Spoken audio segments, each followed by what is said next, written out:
भ्रम फैलाओ। राहुल जी ने कहा दलित, राहुल जी ने कहा आदिवासी, राहुल जी ने कहा पिछड़े, राहुल जी ने कहा सामान्य वर्ग के गरीब, राहुल जी ने कहा माइनॉरिटी। सब कुछ हटा दो, सिर्फ माइनॉरिटी रहने दो। और जब कांग्रेस पार्टी गरीब की बात करती है, जब कांग्रेस पार्टी हक की बात करती है, तो मोदी जी के पेट में दर्द क्यों होता है? चुनाव आया, लगा बड़े बड़े मुद्दों की बातें होंगी, लगा 10 साल में जो बेरोजगारी का भयावह तांडव इस देश ने देखा है उस पर चर्चा होगी, लगा महंगाई जो कमर तोड़ रही है लोगों की, गला रेत रही है, उस पर बात होगी। लेकिन सारे के सारे मुद्दे धरे रह गए। इस देश के प्रधानमंत्री ने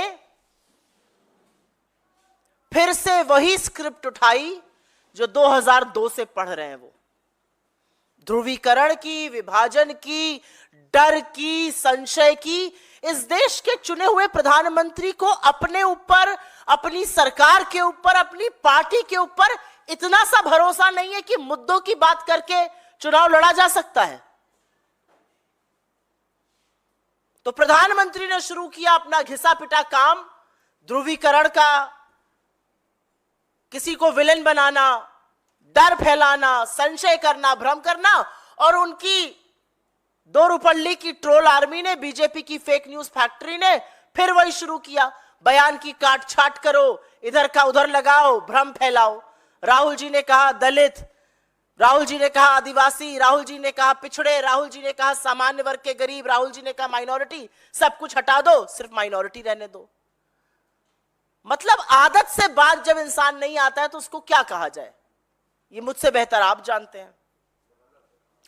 जहां जाओ, लेकिन मैं भी असम के दौरे से आई हूं, उसके पहले मैं महाराष्ट्र में थी, उसके पहले छत्तीसगढ़ में थी। जहां जाओ मुद्दा तो बेरोजगारी और महंगाई है।